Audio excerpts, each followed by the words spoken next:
by, right? But I want to find out, Jimmy, what it is you've got lined up for us today, right? Because we were thinking haunted Hollywood, and I think we're going to do that next week.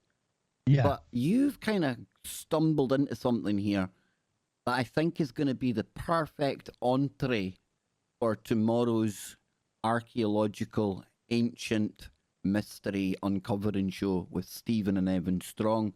Because today it looks like we're talking about maybe inner Earth and giants and things. What's happening, Jimmy? Yeah. Well, we have a really. We went into the memory hole, and I forgot my flashlight, so I had to use my Bic lighter. And luckily, I was able to get enough light. And what I found was a book, a forgotten book from the past that's reported to be the written documentation of a man's journey with his father into the center of the earth, where he lived with beings between 12 and 15 feet tall for a period of 2 years and traveled around inside the inner earth. There's 4 rivers. For example, the Euphrates, named on the surface, was named that because there's a river on the inner earth called the Euphrates, and so it was a reference to that inner earth. So it's exciting. It sure looks it, dude. I mean, I was going to get you to read out the kind of foreword, but I've got it up here. I've got it up, and I just want to kind of tease the audience with this. Yeah, we're getting into the Smokey God, or the Voyage to the Inner World.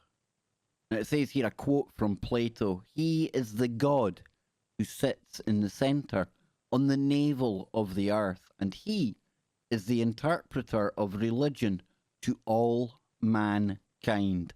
And that comes from Plato. So part 1, the author's foreword. It says that I fear the seemingly incredible story which I'm about to relate will be regarded as the result of a distorted intellect, superinduced possibly by the glamour of unveiling a marvellous mystery, rather than a truthful record of the unparalleled experiences related by one Olaf Jansen, whose eloquent madness was so appealed to my imagination that all thought of an analytical criticism has been effectually dispelled. Marco Polo will doubtless shift uneasily in his grave at the strange story I am called upon to chronicle. A story as strange as the Munchausen tale. It is also incongruous that I, as a believer, should be the one to edit the story of Olaf Jansen, whose name is now for the first time given to the world, yet who must hereafter rank as one of the notables on earth. I freely confess his statements admit of no rational analysis, but have to do with the profound mystery concerning the frozen north that for centuries has claimed the attention of scientists and laymen alike. However, much that they are at a variance with the cosmographical manuscripts of the past, these plain statements may be relied upon as a record of the things Olaf Jansen claims to have seen with his own eyes. 100 times I've asked myself whether it's possible that the world's geography is incomplete, and that the startling narrative of Olaf Jansen is predicated upon demonstrable facts. The reader may be able to answer these queries to his own satisfaction, however far the chronicler of this narrative may be from having reached a conviction.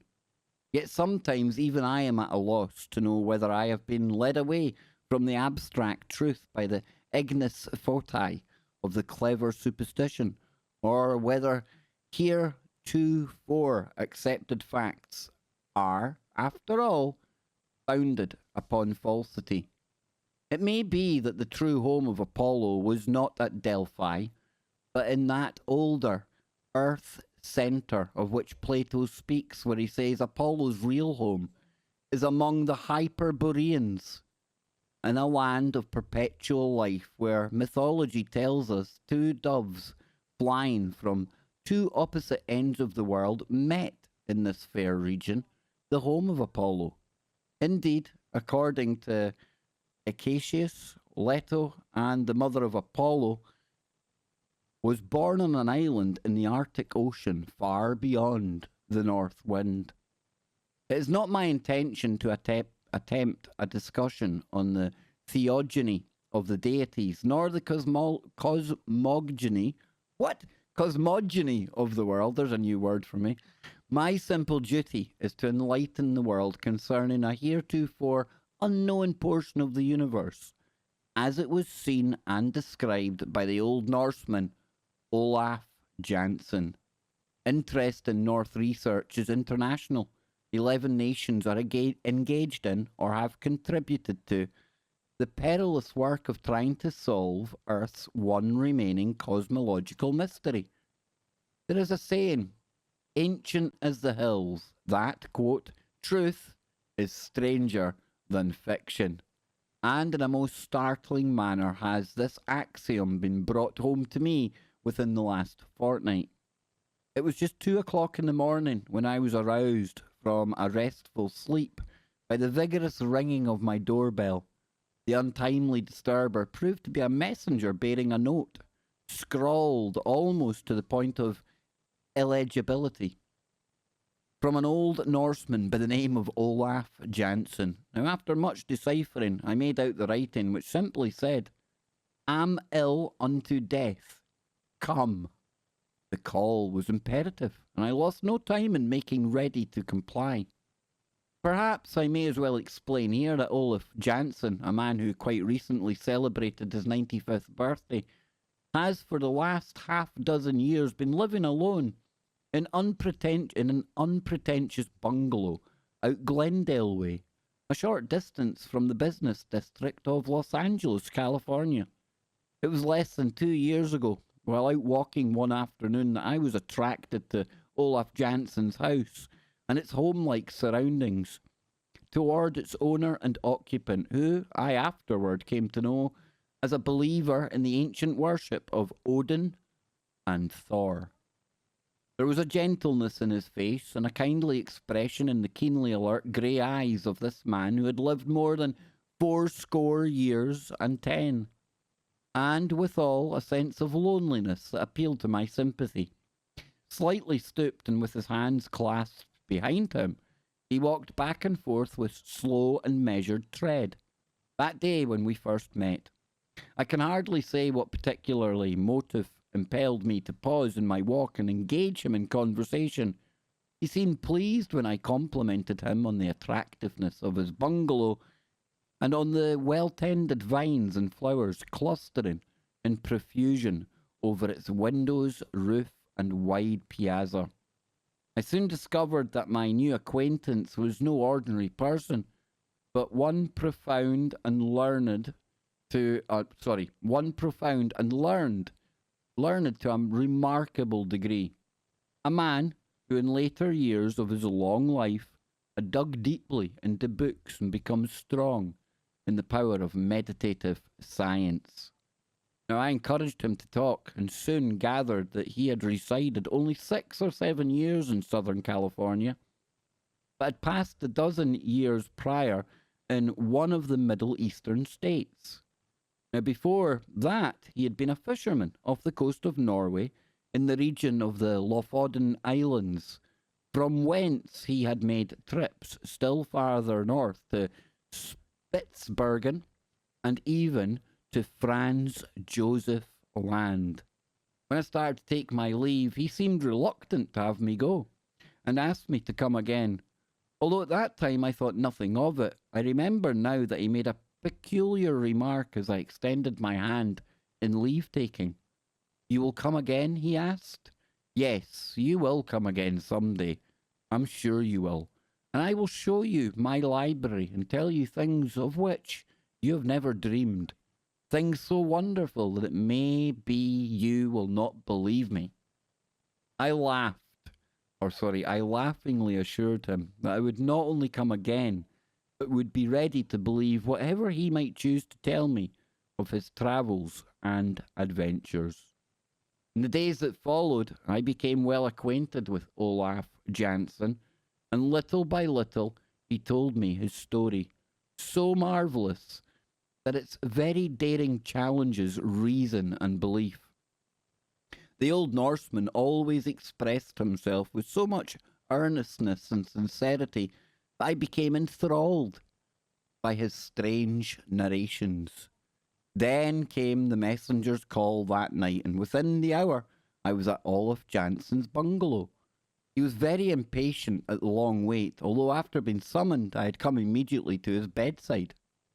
"I must hasten," he exclaimed, while yet he held my hand in greeting.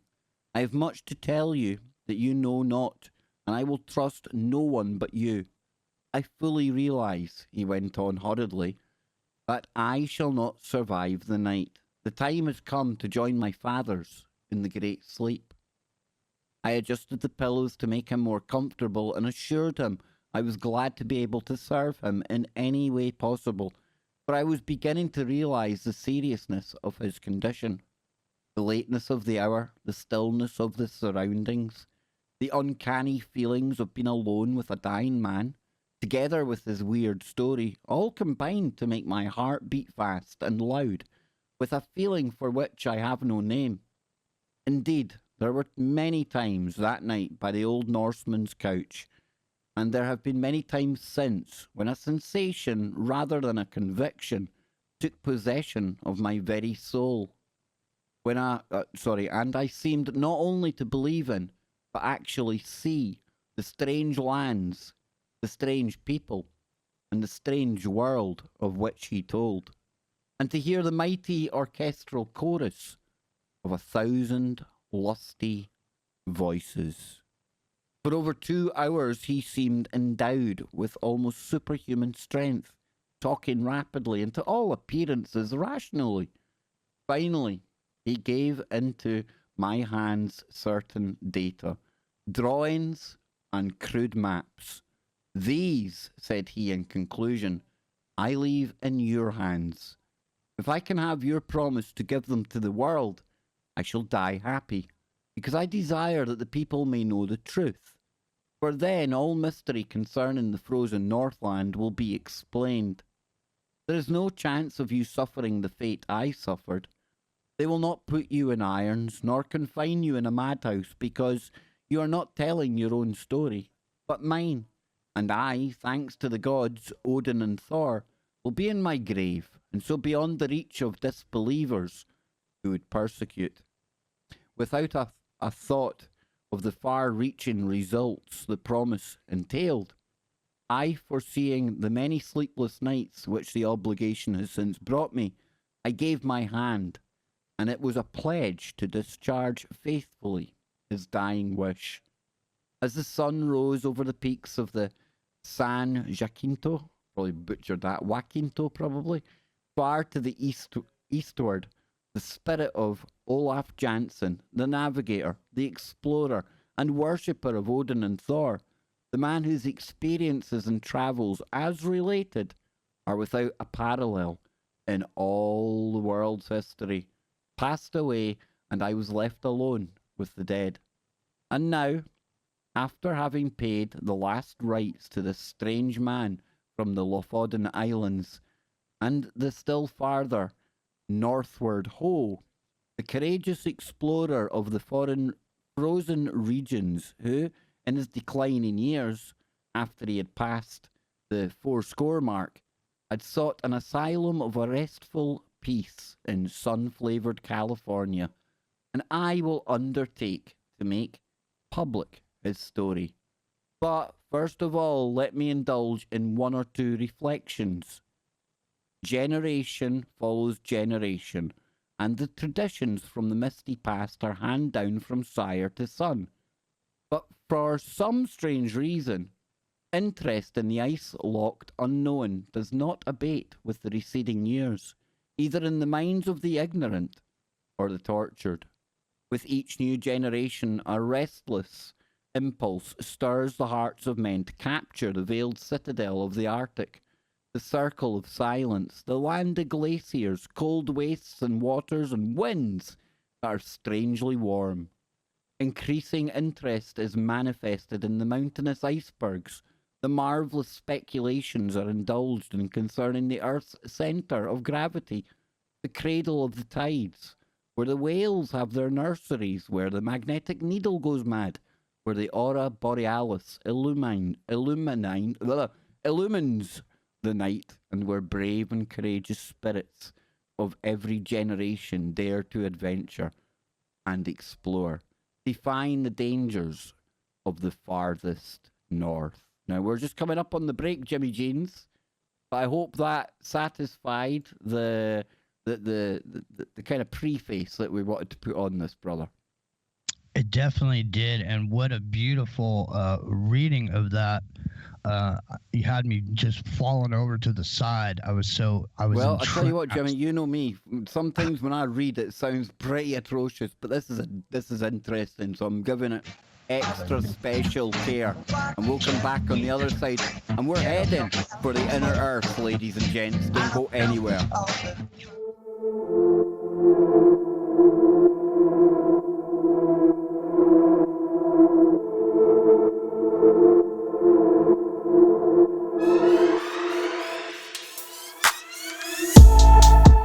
Show with our special guest Jimmy Jeans, and he's trying not to laugh in the background because I'm sure you might have heard it if you're listening to the radio right now. Yes, I missed my mark. I came in early. I apologise. I'm sure a lot of you are having a lot of laughter out there. Nacy will be falling out of his chair laughing because on Freaky Fridays he always has to remind me, Kev, wait 30 seconds. Just wait. So, Nacy, I defer to you. You can. I actually need you to produce for me, dude. I need you here. I'm only joking. But listen, I'll get used to the timings. It's only 6 years in, Jimmy. Only 1,500 odd episodes. Surely I'll get used to coming back from a break soon, right? Yeah, but the thing is there was such lively activity going on that there was an air of confusion as I was going deep into a personal story. Now, before we launch back into either your personal story or this amazing text that you've provided today, I want to give you the chance, Jimmy, to tell people about your new gig. Where are you going to be tomorrow, man?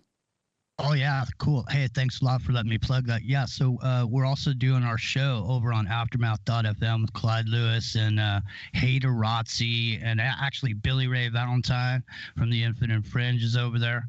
And our show runs at 6 o'clock Pacific. And tomorrow night we'll be going 6 o'clock Pacific, Aftermath.fm. Right before Clyde, we'll be there for an hour, and after Clyde for 90 minutes. So we're super excited. It's our first live show over there, so I'm really, really excited about it, and I can't wait. And thank you for reminding me to say something about it, man. I appreciate that. Yeah, we don't roll like the mainstream here. We're not in competition with anyone. We like to be right up there and amongst the top networks, don't get me wrong. But at the same time, there's none of this where you can't mention shows or... Listen, it's all about getting the information out to the people. That's what it's all about for me. That's what it's all about for the network. And today we're going back in time, aren't we, Jimmy? Mm-hmm. So kind of recap for anyone who's just joining the show, how you found this and where we're going with it, dude. And I'll get ready to take us into the story. Yeah, well, this is, we've been talking a lot about these giants, and we've talked a lot about UFOs, and we've talked about people, one of them thinks that technology comes from inner Earth as opposed to outer space. And so last week we were on the Colburn, and, there's just so much lore around this subject matter. And then I stumbled onto this Smokey God book that you can find for yourself a lot of places, PDF. You can go read it for yourself, ladies and gentlemen. No charge. This book is the account of Olaf Jansen, his story and what happened to him when he went inside the earth with his father. A fabulously Norwegian name, Olaf Jansen. Oh, I'm telling you, man. and his father was an old Viking dude, and I mean, so that they had a lot of when they sailed on their journey, they had this whole all the history of the Vikings that they had, that that his father was carrying with him. And, they had their whole belief system in the deities. They were constantly praying to Odin during the journey, because literally it's going to be one of the most harrowing journeys you've ever heard of. And seriously, some of the most beautiful descriptions of what was seen and what was done there and just what was going on. It's really just a great story, and I can't wait to get into it, man. I must admit, I've been thinking a little about maybe not inner Earth, but certainly perhaps entities, species that may live underground, cavernous type areas. We've been talking a lot about the rake. People are seeing this strange, very hunched over, almost albino looking like entity. Big, bright yellow eyes. And I'm not saying that it comes from inner Earth. However, when I look at it, if humans spent prolonged generations underground and we started to evolve to match our surroundings, it's not a big leap of the imagination to get to something that looks like the rake. Not much sunlight down there. A lot of the insects appear very, very white and peely-wally, as we call it in Scotland, the deeper you go. The book that myself and Nacy were both listening to, it was obviously a fictional account, but of course people do their research, and they spoke to people that go caving and things like that. And they were talking about the appearance of the insects. They all seem to have bigger eyes, and bigger the deeper you go, the darker it gets. That's why when I hear stories of the rake in particular, we call it the rake, I wonder. I do wonder, because, you can look at Göbekli Tepe. That's an example of a civilization that built something and knew something was going to happen. So where did they go? They covered in Göbekli Tepe, but where did they go? And we know that there's tunnels under Turkey that go all the way around Europe. They come over to Scotland. Could there be multi-generational type stuff going on down there? There could be. I mean, Jimmy ain't going to come here and try and convince you of anything. It's not our role. It's not our job. But we do like to uncover some of these mysteries so that we can provide, and we let you decide. So with that said, I think, Jimmy, will you cast off the rope? We untie the rope. We're about to set sail, Jim. Well, yes, I will. And here, let me grab my cocktail. Last thing you need a cocktail when you're going to the inner Earth, my friend. Let me tell you. Yeah, you don't want that going overboard, but there's plenty of ice. You'll never run out of ice. Everything's on the rocks, right? Everything. Yep. Everything. That's right. So then, we now get into the story of Olaf Jansson, and we had the preface where the guy had met him in California, gave him a deathbed confession. We didn't go all the way through that because Jimmy had pointed out a part of the story that he felt was the most relevant to start at, and it comes on page 2. And it says here, I remember well that we left Stockholm in our fishing sloop on the 3rd day of April 1829 and sailed to the southward, leaving Gothland Island to the left and Åland Island to the right. A few days later, we succeeded in doubling Sandhammer Point and made our way through the sound which separates Denmark from the Scandinavian coast. In due time, we put in at the town of Kristiansand, where we rested for 2 days and then started around the Scandinavian coast to the westward, bound for the Lofoten Islands. My father was in high spirit because of the excellent and gratifying returns he had received from our last catch by marketing at Stockholm instead of selling at one of the seafaring towns along the Scandinavian coast. He was especially pleased with the sale of some ivory tusks that he found on the west coast of Franz Josef Land during one of the northern cruises the previous year, and he expressed the hope that this time we might again be fortunate enough to load our little fishing sloop with ivory instead of cod, herring, mackerel, and salmon. We put in at Hammerfest, latitude 71 degrees and 40 minutes, for a few days' rest. Here we remained 1 week, laying in an extra supply of provisions and several casks of drinking water, and then sailed towards Spitzbergen. For the first few days we had an open sea and a favouring wind, and then we encountered much ice and many icebergs. A vessel larger than our little fishing sloop could not possibly have threaded its way among the labyrinth of icebergs or squeezed through the barely open channels. These monster bergs presented an endless succession of crystal palaces, of massive cathedrals and fantastic mountain ranges, grim and sentinel-like, immovable as some towering cliff of solid rock, standing, silent as a sphinx, resisting the restless waves of a fretful sea. After many narrow escapes, we arrived at Spitzbergen on the 23rd of June and anchored at Wahadi Bay for a short time, where we were quite successful in our catches. We then lifted anchor and sailed through the Henlopen Strait and coasted along north-east land. It says it will be remembered that Andre started on this fateful balloon voyage from the northwestern coast of Spitzbergen. And back to the story, it says, a strong wind came up from the southwest, and my father said that we'd better take advantage of it and try to reach Franz Josef Land, where, the year before, he had, by accident, found ivory tusks that had brought him such a good price at Stockholm. Never, before or since, have I seen so many seafowl. They were so numerous that they hid in the rocks on the coastline and darkened the sky. For several days we sailed along the rocky coast of Franz Josef Land. Finally, a favouring wind came up that enabled us to make the west coast.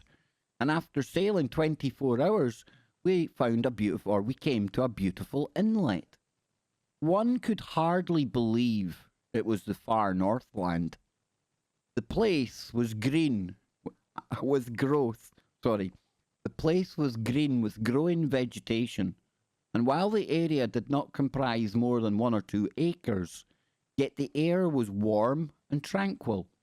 It seemed to be at that point where the Gulf Stream's influence is most keenly felt. Now it goes on to describe something there, but I'm going to stick to the story. On the east coast, there were numerous icebergs, yet here we were in open water. Far to the west of us, however, were ice packs, and still farther to the westward the ice appeared like ranges of low hills. In front of us and directly to the north lay an open sea. My father was an ardent believer in Odin and Thor, and had frequently told me they were gods who came from beyond the north wind. There was a tradition, my father explained, that still further northward was a land more beautiful than any that mortal men had ever known, and that it was inhabited by the Chosen. My youthful imagination was fired by the ardour, zeal, and religious fervour of my good father, and I exclaimed, "Why not sail to this godly land? The sky is fair, the wind favourable, and the sea open." Even now I can see the expression of pleasurable surprise on his countenance as he turned towards me and asked, "My son, are you willing to go with me and explore? To go far beyond where man has ever ventured?" I answered affirmatively. "Very well," he replied. "May the god Odin protect us." And, quickly adjusting the sails, he glanced at our compass and turned the prow in due northerly direction through an open channel, and our voyage had begun. The sun was low on the horizon, as it was still the early summer. Indeed, we had almost 4 months of day ahead of us before the frozen night could come on again. Our little fishing sloop sprang forward, as if eager as ourselves for adventure. Within 36 hours, we were out of sight of the highest point of the coastline of Franz Joseph Land. We seemed to be in a strong current, running north by northeast. Far to the right and to the left of us were icebergs, but our little sloop bore down on the narrows and passed through the channels and out into open seas. Channels so narrow that in places, had our craft been other than small, we would never have gotten through. On the third day, we came to an island. Its shores were washed by an open sea. My father determined to land and explore for the day. This new land was destitute of timber, but we found a large accumulation of driftwood on the northern shore. Some of the trunks of the trees were 40 feet long and 2 feet in diameter. After one day's exploration of the coastline of this island, we lifted anchor and turned our prow to the north in an open sea. I remember that neither my father nor myself had tasted food for almost 30 hours. Perhaps this was because of the tension of excitement about our strange voyage in the waters farther north, my father said, than anyone had ever been before. Active mentality had dulled the demands of physical needs. Instead of the cold being intense as we anticipated, it was really warmer and more pleasant than it had been while in Hammerfest on the north coast of Norway some 6 weeks before. We both frankly admitted that we were very hungry, and forthwith I prepared a substantial meal from our well-stored larder. When we had partaken heartily of the repast, I told my father I believed I would sleep, as I was beginning to feel quite drowsy. Very well, he replied, I will keep the watch. I have no way to determine how long I slept. I only know that I was rudely awakened by a terrible commotion of the sloop. To my surprise, I found my father sleeping soundly. I cried out lustily to him, and, starting up, he sprang quickly to his feet. Indeed, he had not instantly clutched the rail, he would certainly have been thrown into the seething waves. A fierce snowstorm was raging. The wind was directly astern, driving our sloop at a terrific speed, and was threatening every moment to capsize us. There was no time to lose. The sails had to be lowered immediately, and our boat was writhing in convulsions. A few icebergs we knew were on either side of us, but fortunately the channel was open directly to the north. But would it remain so? In front of us, girding the horizon from left to right, was a vapourish fog or mist, black as the Egyptian night at the water's edge, and white like a steam cloud toward the top, which was finally lost to view as it blended in with the great white flakes of falling snow. Whether it covered a treacherous iceberg or some kind of hidden obstacle against which our sloop would dash it and send us into a watery grave, or was merely the phenomenon of an Arctic fog, there was no way to determine. By what miracle we escaped being dashed to utter destruction, I do not know. I remember our little craft creaked and groaned as if its joints were breaking. It rocked and staggered to and fro as if it clutched by some fierce undertow of whirlpool or maelstrom.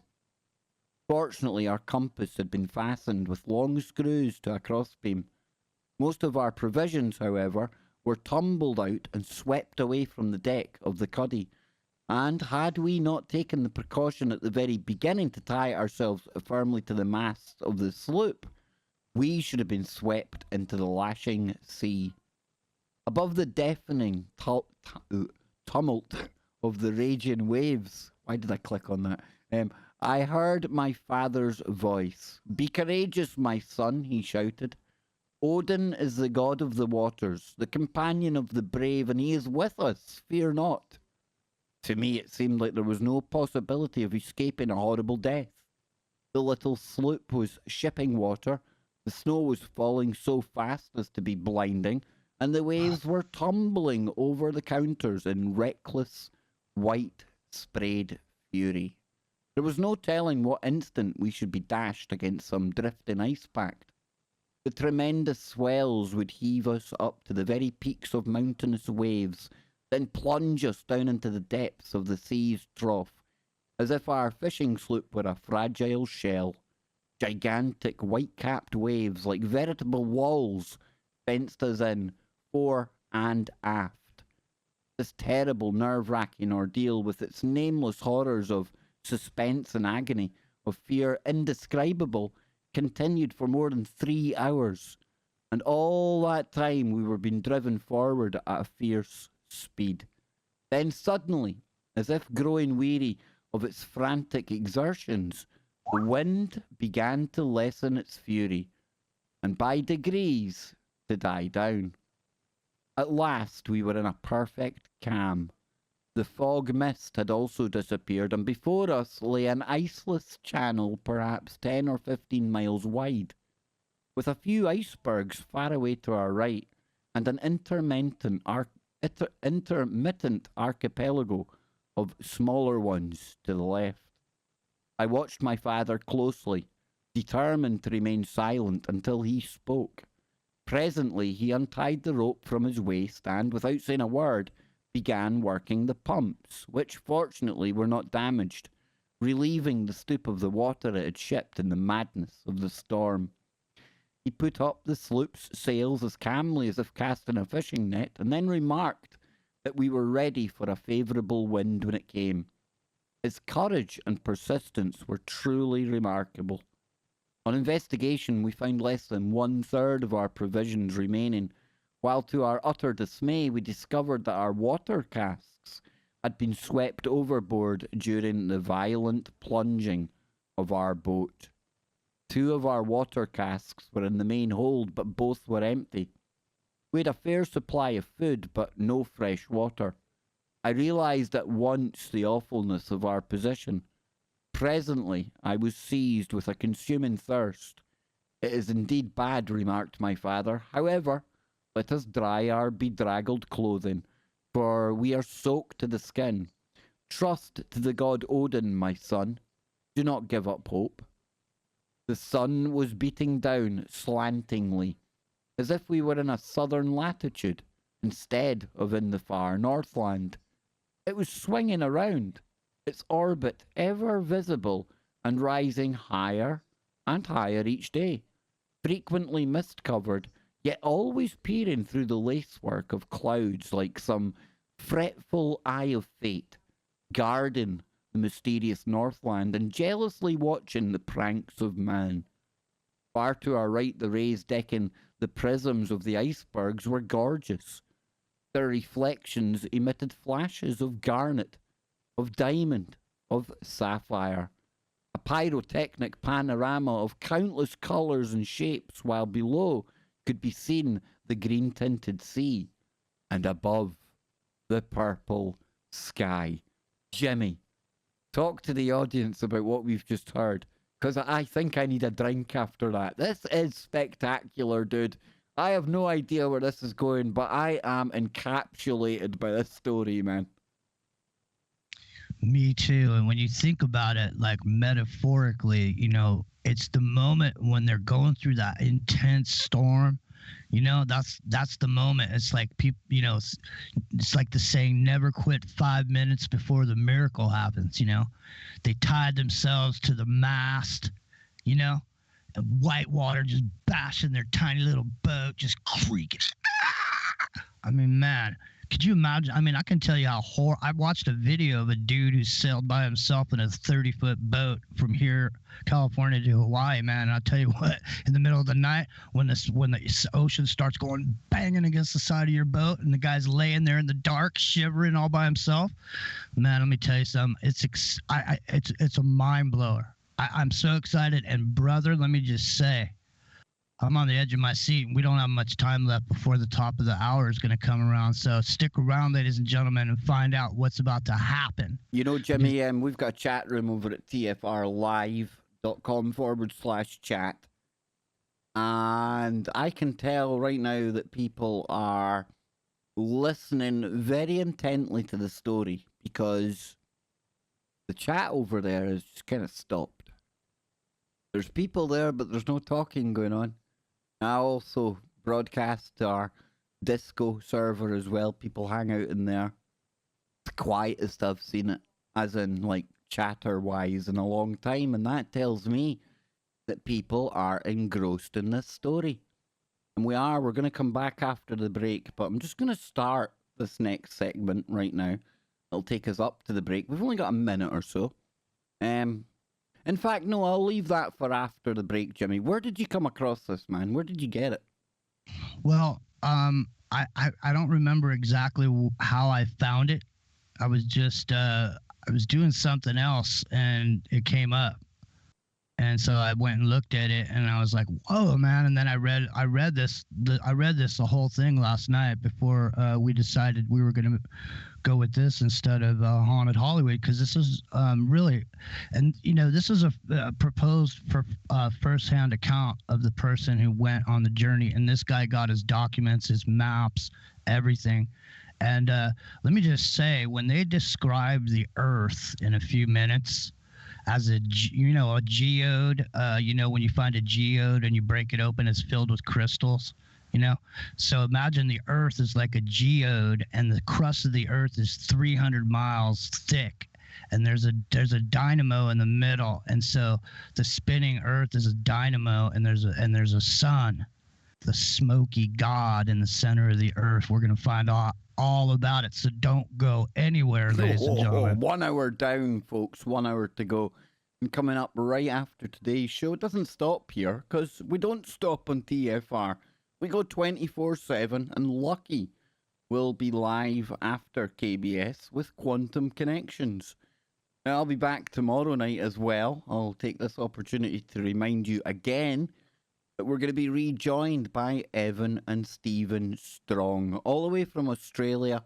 And for our Australian contingent, that's 7 a.m. in the morning. Usual time over here in the UK and the US. And we'll be back for hour number 2. We're setting sail for the inner world. Don't go anywhere.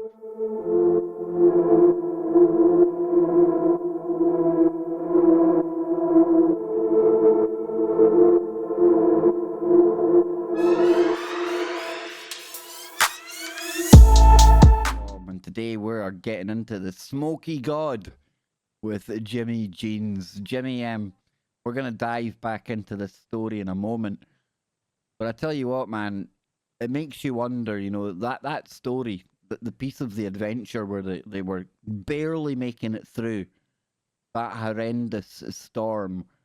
They mentioned in there, bigger ships would never have made it. They barely didn't make it. Or nearly didn't make it, sorry. They barely made it.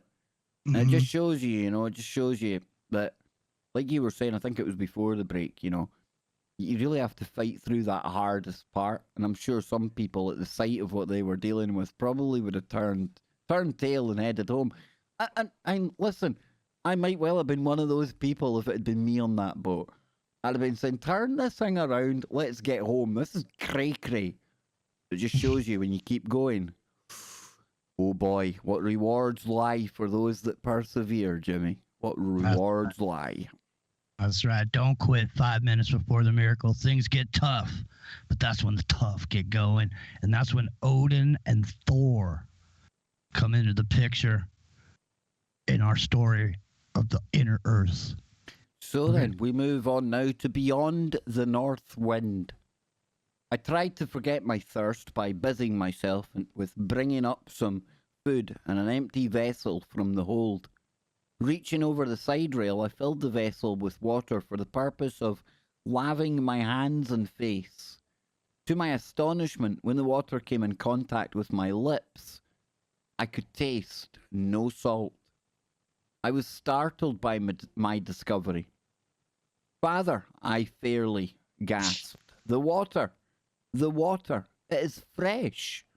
"What, Olaf?" exclaimed my father, glancing hastily around.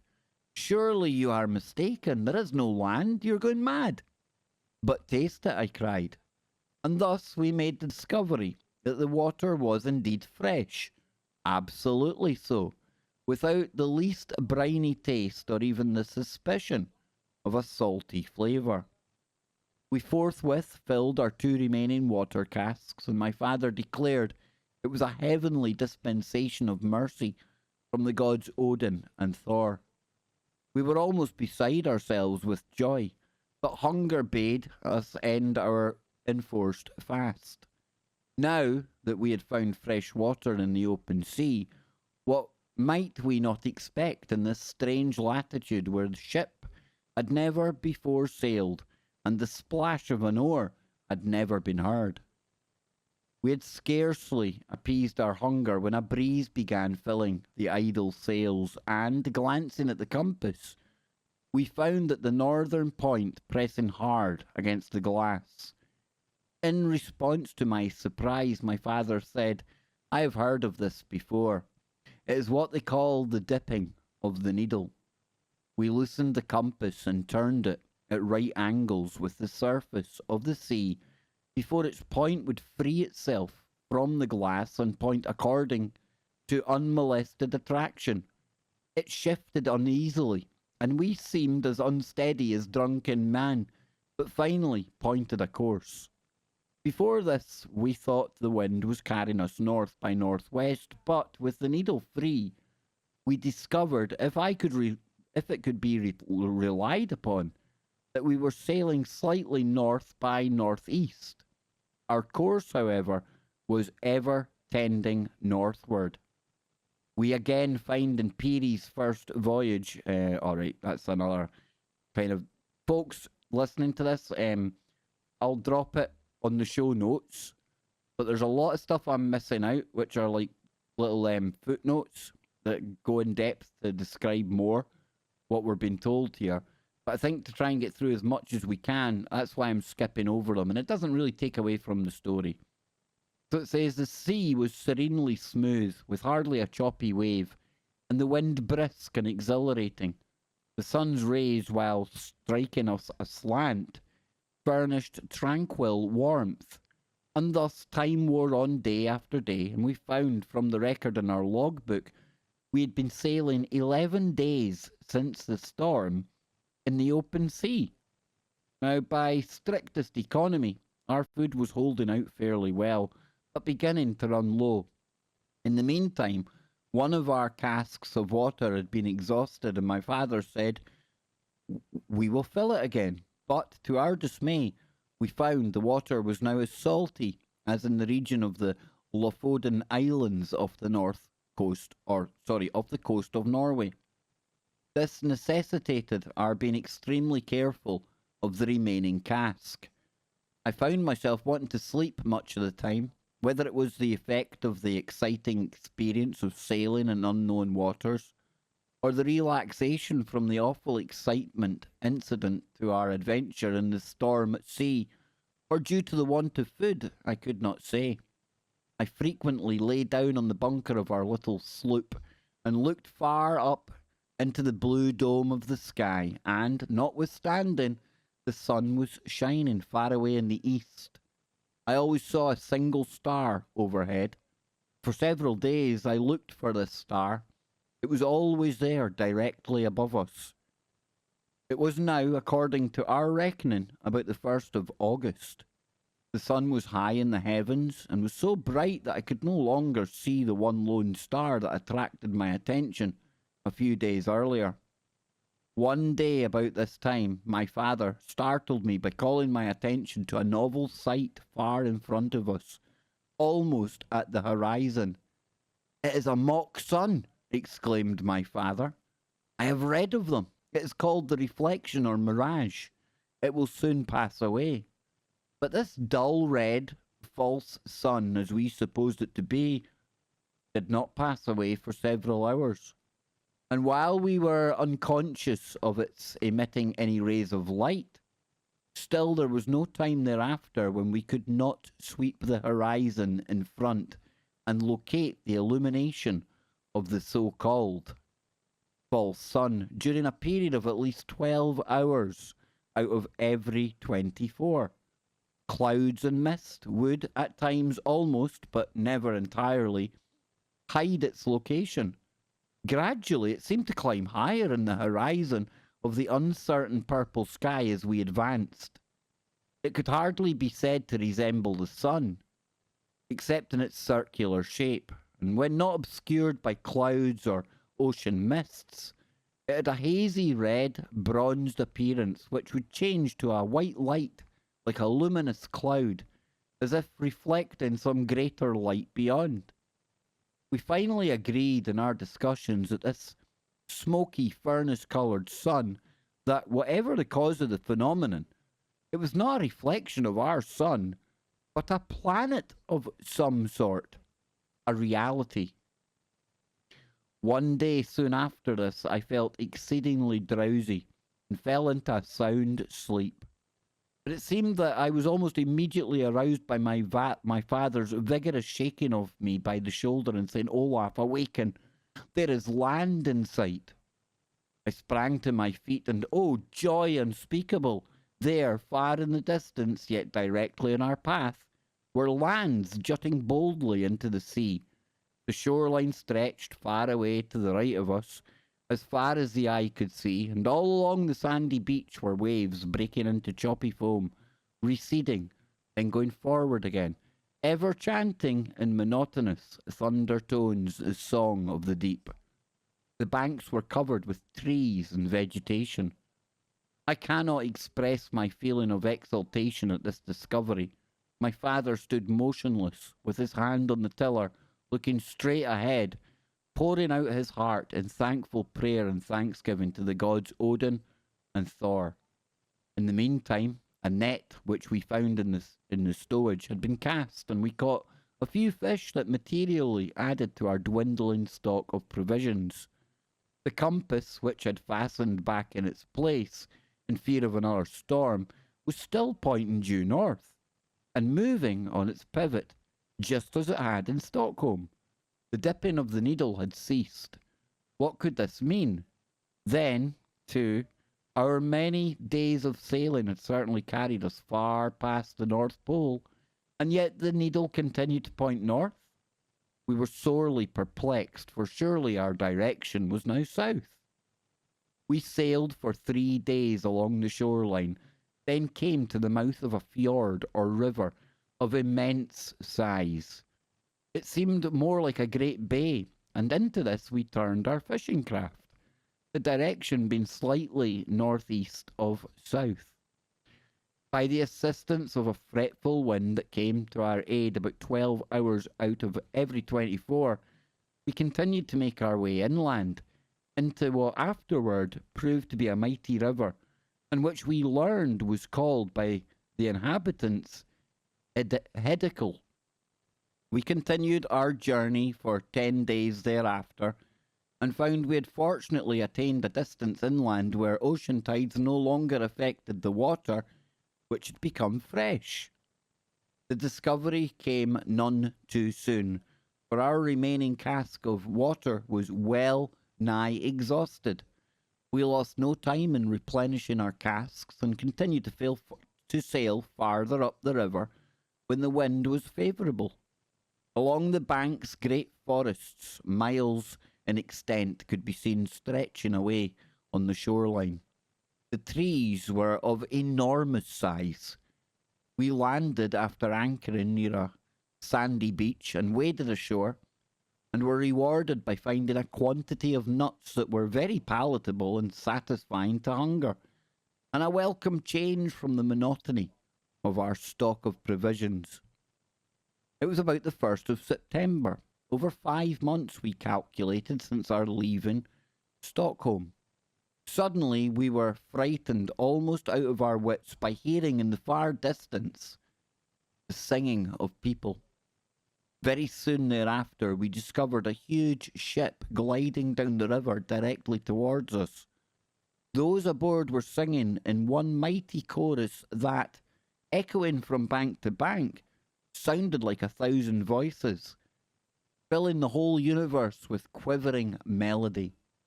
The accompaniment was played on stringed instruments not unlike our harps. It was a larger ship than any we had ever seen, and was differently constructed. At this particular time, our sloop was becalmed, and not far from the shore.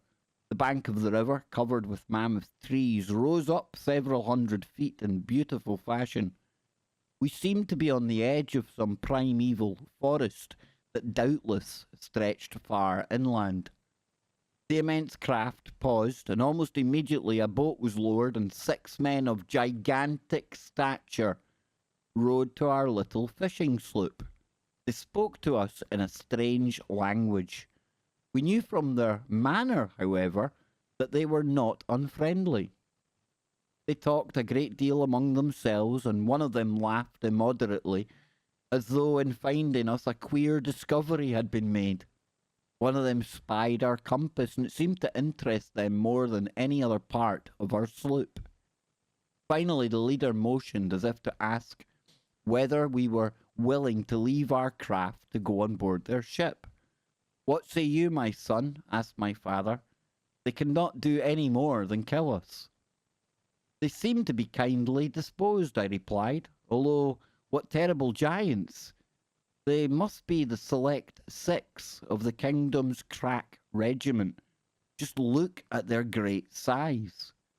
"We may as well go willingly as be taken by force," said my father, smiling, "for they are certainly able to capture us." Thereupon he made known by signs that we were ready to accompany them. Within a few minutes we were on board the ship, and half an hour later our little fishing craft had been lifted bodily out of the water by some sort of hook and tackle, and set on board as a curiosity.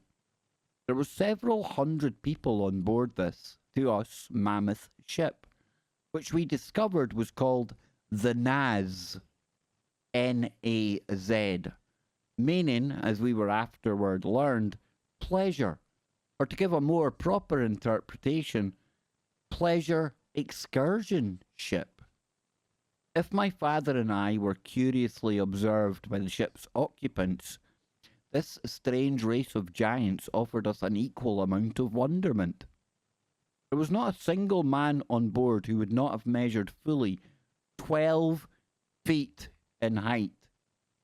They all wore full beards, not particularly long, but seemingly short-cropped. They had mild and beautiful faces, exceedingly fair, with ruddy complexions. The hair and beard of some were black, others sandy, and still others yellow. The captain, as we designated the dignitary in command of the great vessel, was fully a head taller than any of his companions. The women averaged from 10 to 11 feet in height, and their features were especially regular and refined, while their complexion was of a most delicate tint, heightened by a healthful glow. Now, Jimmy, I'm going to take a drink of my juice there. 12-foot tall beings, and the one that was in charge of the pleasure ship was a full head and shoulders bigger than that. Dude! Where's the ginger ones? Where's the ginger ones? I was waiting for a ginger beard, man. They're there. I think, I think there was some beards of all color. I think they represented a rainbow of colors there. I think it was black, sandy. Isn't that red? What is that? Ruddy complexion. Yeah, reddish complexion, I would imagine. Yeah. So, so the thing about it is some of the description of the clothing that are worn by these people is really, it's funny because you see these same kind of clothing on the surface of the earth in some of these different population centers that are around the world. You see these same kind of textile, the same kind of materials and same sort of dress. And, the thing about it is, too, what's interesting about this, Kev, is that later on in the story, the wind is blowing. The reason they have that favorable wind is because it's blowing through the earth. You know what I'm saying? There's another hole on the other side. It blows from the north. It blows to the south at certain times of the year.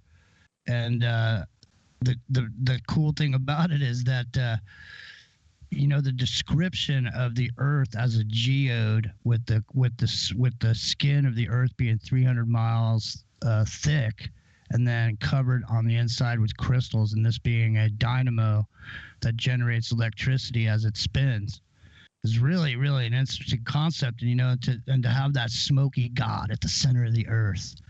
You know what I'm saying, Kev? I mean, I'm on the edge of my seat, so. Yeah, let's not keep you on the edge of your seat in Thema Region 9. I'm going to throw you a rope, dude, because we're on board the NAS. It said both men and women seem to possess that particular ease of manner which we deem a sign of good breeding, and notwithstanding their huge statures, there was nothing about them suggesting awkwardness. As I was a lad in only my 19th year, I was doubtless looked upon as a true Tom Thumb. My father's 6'3" did not lift the top of his head above the waistline of these people. Each one seemed to vie with the others in extending courtesies and showing kindness to us, but all laughed heartily, and I remember when they had to improvise chairs for my father and myself to sit at the table.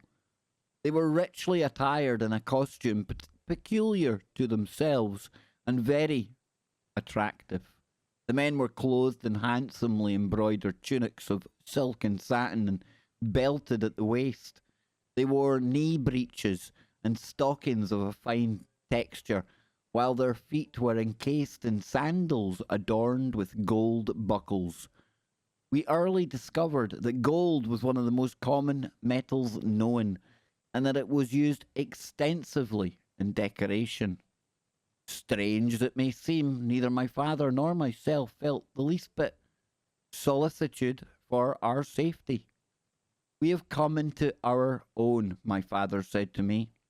"This is the fulfillment of the tradition told me by my father and my father's father, and still back for many generations of our race. This is, assuredly, the land beyond the north wind."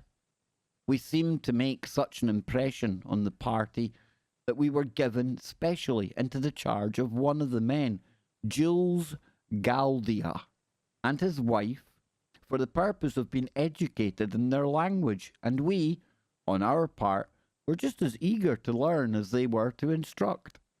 At the captain's command, the vessel was swung cleverly about and began retracing its course up the river.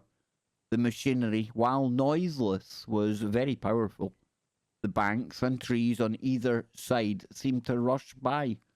The ship's speed at times surpassed that of any railroad train on which I'd ever ridden, even here in America. It was wonderful. In the meantime, we had lost sight of the sun's rays, but we found a radiance within, emanating from the dull red sun, which had already attracted our attention, now giving out a white light seemingly from a cloud bank far away in front of us.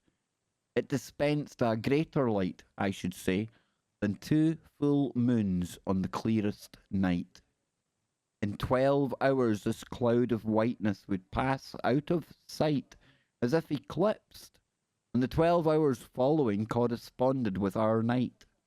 We early learned that these strange people were worshippers of this great cloud of night. It was, quote, the Smokey god of the inner world. The ship was equipped with a mode of illumination which I now presume was electricity, but neither my father nor myself were sufficiently skilled in mechanics to understand whence came the power to operate the ship, or to maintain the soft, beautiful lights that answered the same purpose of our present methods of lighting the streets in our cities, our houses, our places of business. It must be remembered the time of which I write was the autumn of 1829, and we of the outside surface of the earth knew nothing then, so to speak, of electricity. The electrically subcharged condition of the air was a constant vitalizer. I never felt better in my life than during the 2 years my father and I sojourned on the inside of the earth. Excuse me. To resume my narrative of events, the ship on which we were sailing came to a stop 2 days after we had been taken on board. My father said, as nearly as he could judge, we were directly under Stockholm or London. The city we had reached was called Jehu, that's Jehu, signifying a seaport town. The houses were large and beautifully constructed and quite uniform in appearance, yet without sameness. The principal occupation of the people appeared to be agriculture. The hillsides were covered with vineyards, while the valleys were devoted to the growth of grain.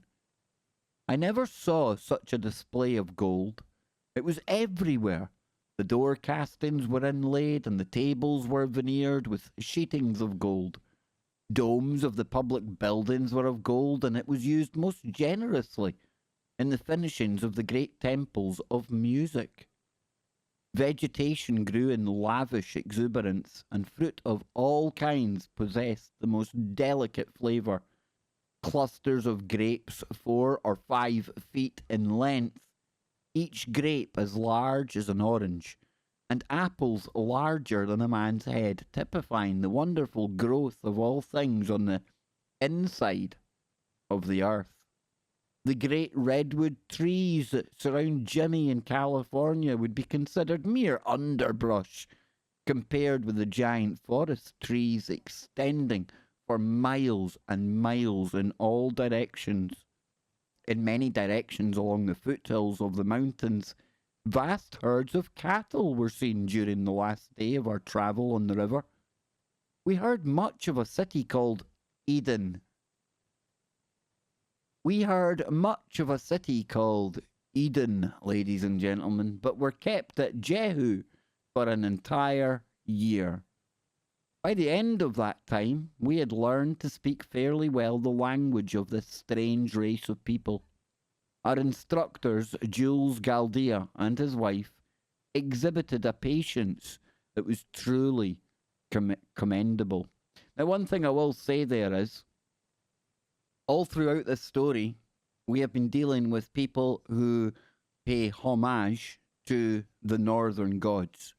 The Viking gods, Odin, Thor, that kind of thing. So, for Eden, something that has very Christian connotations, it's very strange to me that this would just turn up here if this was made up. If it was made up, surely they would have chosen somewhere from Nordic legend, right? But when we come back on the other side, we'll go further, folks. Further than you've ever been before. Almost as far as Olaf Jansson. We'll be right back, and we're going for Inner Earth.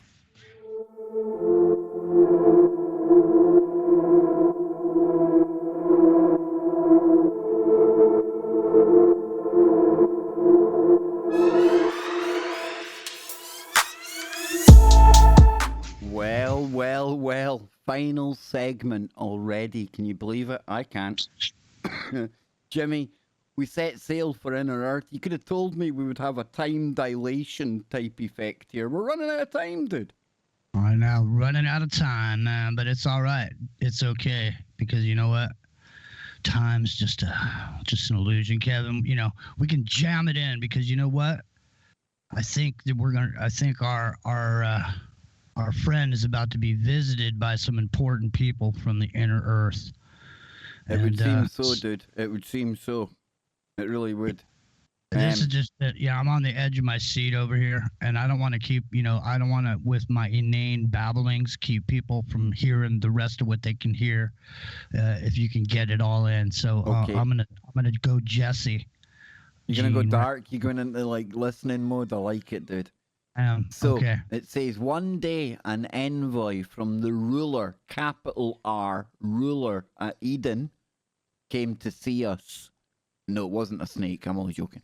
And for 2 whole days, my father and myself were put through a series of surprising questions. They wished to know from whence we came, what sort of people dwelt without, what God we worshipped, our religious beliefs, the mode of living in our strange land, and about 1,000 other things. The compass which we had brought with us attracted special attention.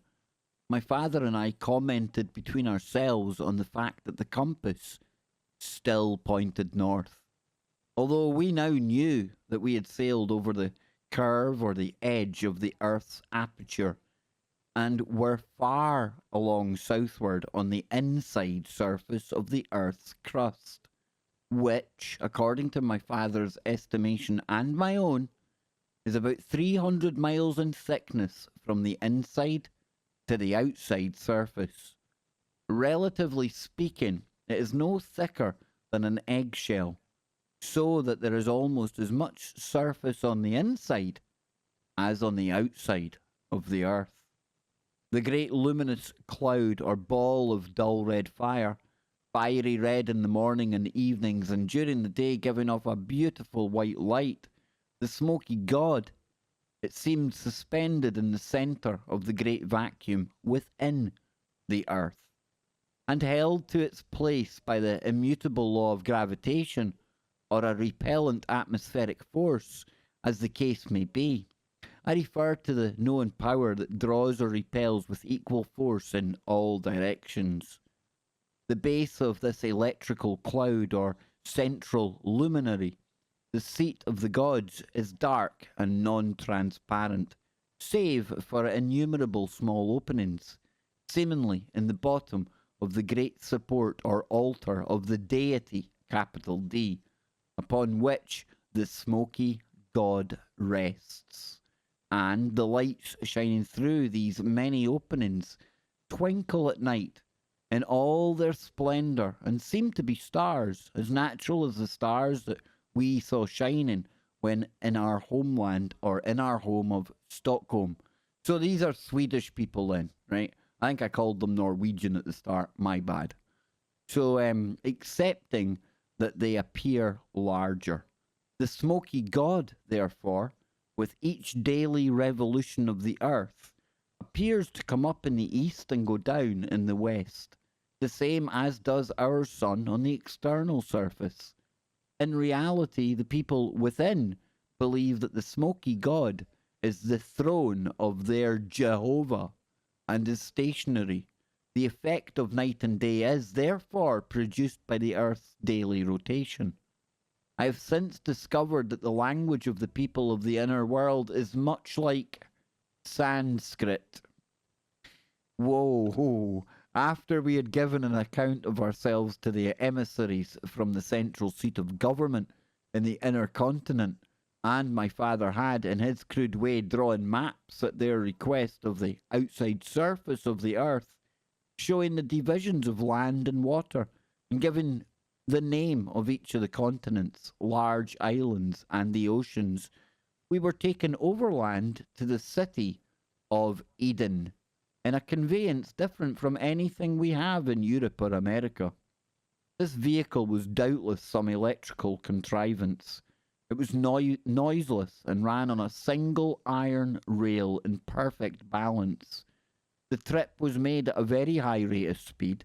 We were carried up hills and down dales, across valleys, and again along the sides of steep mountains, without any apparent attempt having been made to level the earth as we do for railroad tracks. The car seats were huge yet comfortable affairs, and very high above the floor of the car. On the top of each car were high-geared flywheels lying on their sides, which were so automatically adjusted that, as the speed of the car increased, the high speed of these flywheels geometrically increased. Jules Galdea explained to us that these revolving fan-like wheels on top of the cars destroyed atmospheric pressure, or what is generally understood by the term gravitation, and with this force thus destroyed or rendered nugatory, the car is as safe from falling to one side or the other from the single track as if it were in a vacuum, the flywheels in their rapid revolutions destroying effectively the so-called power of gravitation, or the force of atmospheric pressure, or whatever potent influence it may be that causes all unsupported things to fall downwards to the Earth's surface, or to the nearest point of resistance. I like that. The guy's not big on gravity. But the surprise of my father and myself was indescribable when, amid the regal magnificence of a spatial hall, we were finally brought before the great high priest, all caps, ruler over all the land. He was richly robed and much taller than those about him, and could not have been less than 14 or 15 feet in height. The immense room in which we were received seemed finished in solid slabs of gold, thickly studded with jewels of amazing brilliancy. I'm going to pause it there, Jimmy. I'm going to pause it there, and I'm going to ask you something, right? It's going to seem weird. It's going to seem really, really, really, really out there, really weird. Zachariah Sitchin talks about people coming from Planet X, Nibiru. Some people say it's almost our second sun. The beings, the Anunnaki themselves, are described as being very, very giant in many cases, bigger than us. We can look at Mesopotamia. We can look at some of the architecture, some of the drawings of these beings. They're massive. What I want to ask you is, Jimmy, have we got the Anunnaki story all wrong? We're not looking at some planet coming in with people. We're talking about maybe the things or the people inside the earth coming up, getting us to mine some gold and taking it back to the great high priest. How's that sound? Sounds like a plan. I mean, and the other thing is too, when you look at a lot of these, the original Egypt and the pyramids and all these giant things, giant structures, and these giant doorways, and these representative giants and statues everywhere, it's probably because at first maybe there were some of these people that were out here. Maybe that's what when we talk about Thoth, or the legend of Thoth and those tablets, and what he talks about. He talks about the underworld. He talks about the gateway to the underworld. When you think about it, a lot of these places, like for example, in Tibet, that is supposed to be an entrance into the center Earth. Same thing with Mount Shasta in California. It's supposed to be another one of these places. So there's a lot of these places and possibilities. And when you think about these tall whites. Here, I don't want to waste any more time because there's a lot more. Dude. I know. See, the thing is what they're describing there with those rotating gears on top of this train that they're traveling in. It sounds almost like that technology they say they use to destroy the atmosphere around or what they call gravity. So if they have the ability to make that train stay on that rail by itself with destroying of gravity with these devices, then obviously they could destroy gravity and fly around in flying saucers. Okay, man. Okay, sounding good. Let's get back to it, Jimmy. You've got me absolutely bamboozled. So it says here, the city of Eden is located on what some call Speculation Island. Sorry. Different bit. The city of Eden is located in what seems to be a beautiful valley. Yet, in fact, it is on the loftiest mountain plateau of the inner continent, several thousand feet higher than any portion of the surrounding country. It is the most beautiful place I have ever beheld in all my travels. In this elevated garden, all manners of fruits, vines, shrubs, trees, and flowers grow in riotous profusion. In this garden, 4 rivers have their source in a mighty Artesian fountain. They divide and flow in 4 directions. This place is called by the inhabitants the navel of the earth, or the beginning, the cradle of the human race. The names of the rivers are the Euphrates, the Pison, the Gihon, and the Hiddekel. The unexpected awaited us in this place of beauty, in the finding of our little fishing craft. It had been brought before the high priest in perfect shape, just as it had been taken from the waters that day when it was loaded on board the ship by the people who discovered us on the river more than a year before. We were given an audience of over 2 hours with this great dignitary, who seemed kindly disposed and considerate. He showed himself eagerly interested, asking us numerous questions, and invariably regarding things about which his emissaries had failed to inquire. At the conclusion of the interview, he inquired our pleasure, asking us whether we wished to remain in this country or if we preferred to return to the outer world, providing it were possible to make a successful return trip across the frozen belt barriers that encircle both the northern and southern openings of the earth.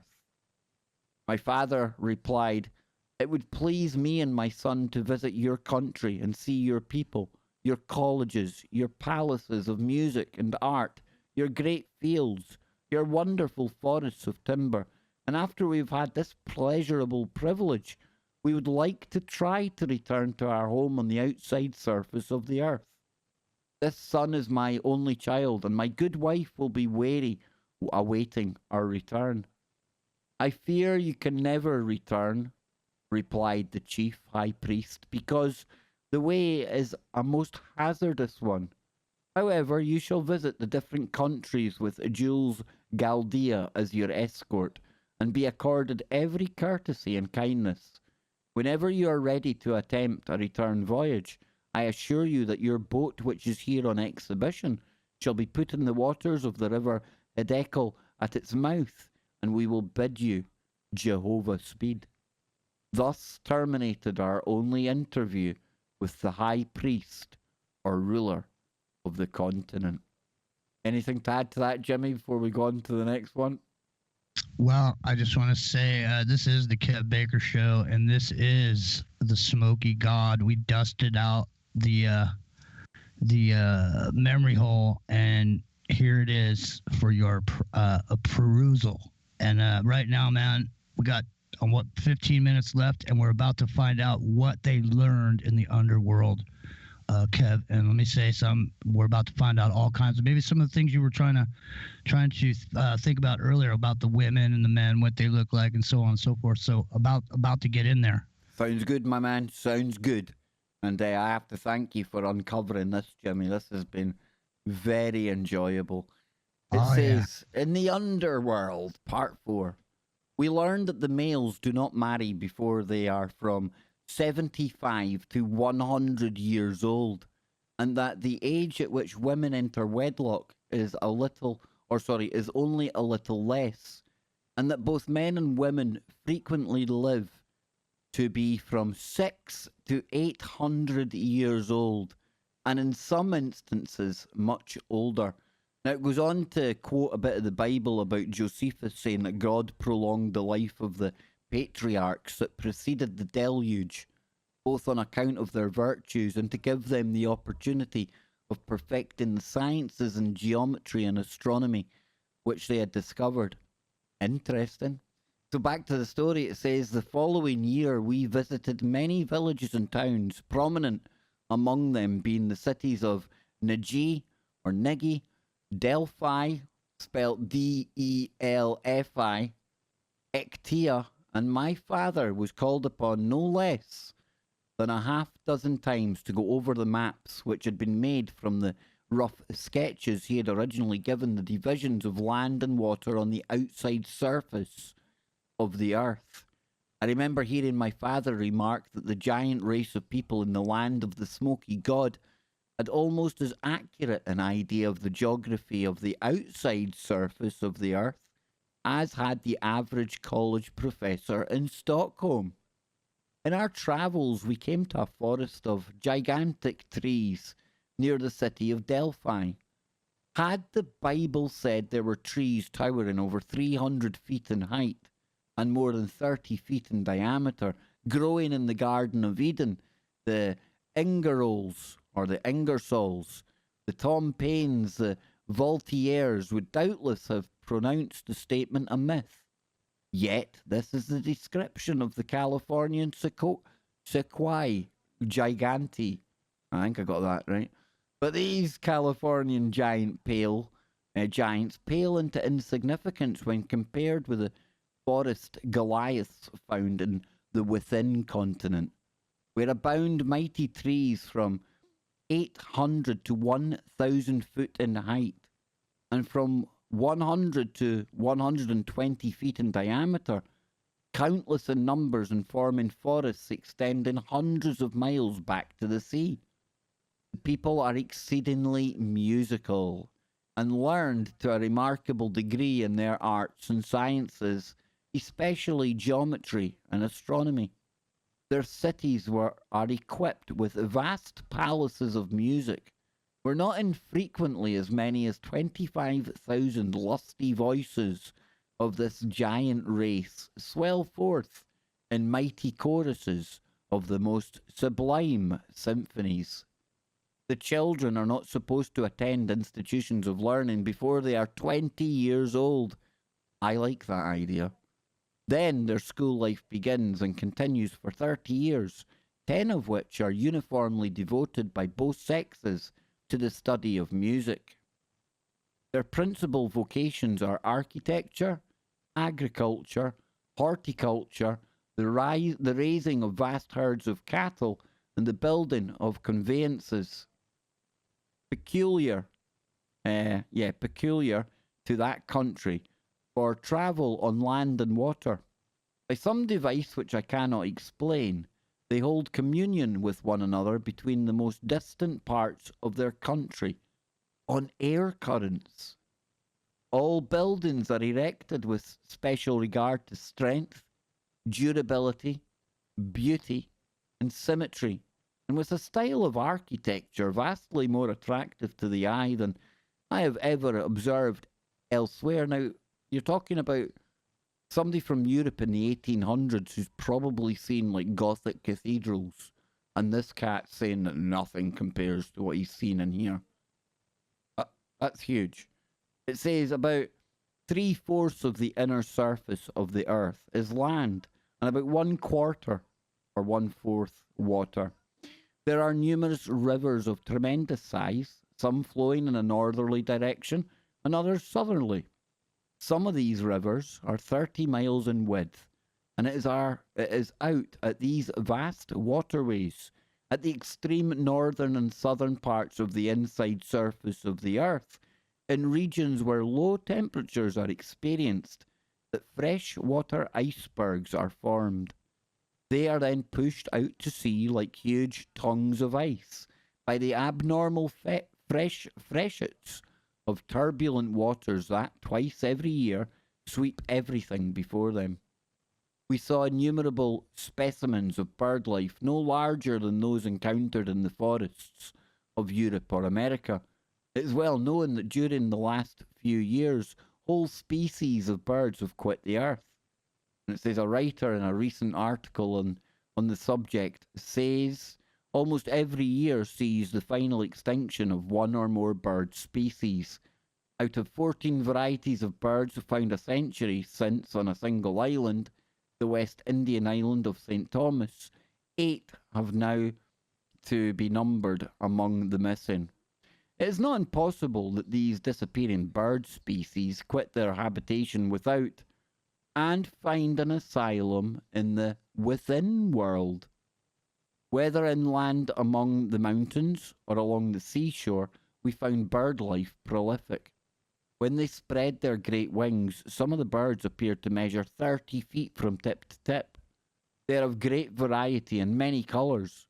We were permitted to climb up on the edges of a rock and examine a nest of eggs. There were 5 in the nest, each of which was at least 2 feet in length and 15 inches in diameter. After we had been in the city of Ectia about a week, Professor Galdia took us to an inlet where we saw thousands of tortoises along a sandy shore. I hesitate to state the size of these great creatures. They were from 25 to 30 feet in length, from 15 to 20 feet in width and fully 7 feet in height. When one of them projected its head, it had the appearance of some hideous sea monster. The strange conditions within are favourable not only for vast meadows of luxuriant grasses, forests of giant trees, and all manner of vegetable life, but wonderful animal life as well. One day we saw a great herd of elephants. There must have been 500 of these thunder-throated monsters with their restlessly waving trunks. They were tearing huge boughs from the trees and trampling smaller growth into dust. Into dust like so much hazel brush. They would average over 100 feet in length and from 75 to 85 in height. It seemed, as I gazed upon this wonderful herd of giant elephants, that I was again living in the public library at Stockholm, where I had spent much time studying the wonders of the Miocene age. I was filled with mute astonishment, and my father was speechless with awe.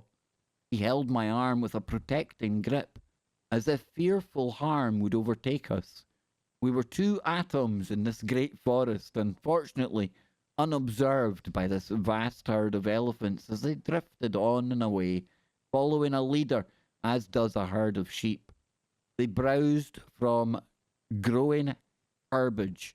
They browsed from growing herbage which they encountered as they travelled, and now and again shook the firmament with their deep bellow. Oh, wow. There is a hazy mist that goes up from the land each evening, and it invariably rains once every 24 hours. This great moisture and the invigorating electrical light and warmth account perhaps for the luxuriant vegetation, while the highly charged electrical air and the evenness of climatic conditions may have much to do with the giant growth and longevity of animal life. In places, the level valleys stretched away for many miles in every direction. The Smokey God, in its clear white light, looked calmly down. There was an intoxication in the electrically supercharged air that fanned the cheek as softly as a vanishing whisper. Nature chanted a lullaby in the faint murmur of winds whose breath was sweet with the fragrance of bud and blossom. And I'm just going to do one more paragraph because we're almost at the end, but I will be saving this for a later date. After having spent considerably more than a year visiting several of the many cities of the within world, and a great deal of intervening country, and more than 2 years had passed from the time that we had been picked up by the great excursion ship on the river, we decided to cast our fortunes once more upon the sea and endeavour to regain the outside surface of the earth. So when I do return to this story, which we will certainly try to see how they then got out of the within, Jimmy. But, dude, before we go off air, I have to thank you, man. Because I had no idea. When you sent me a story called The Smokey God, I thought it was going to be like some Cheech and Chong character from the Emerald Triangle, dude. It could have been. It could have been. Even that would be a good show. That would be. But the thing is that it's Wednesday. You know, we've been looking at ancient documents. We've been talking about giants. We've been talking about the center of the earth. We've been talking about flying saucers coming from inner earth as opposed to outer space. And I see a lot of congruency with this story. And for example, these people living to be 800 years old. Didn't they say? Didn't people back in the Bible live to be 800 years old? I don't know. It's a wild, crazy world. They did. I think Noah was about that age. But listen, folks, Lucky's coming up after the break. Take your hats off. Jimmy Jeans, he absolutely nailed it with this one. And next time when Jimmy's on, we'll get back into this. But wherever you are, make it TFR. Denny, touch that dial. But keep sailing. You might get within. We're out of here.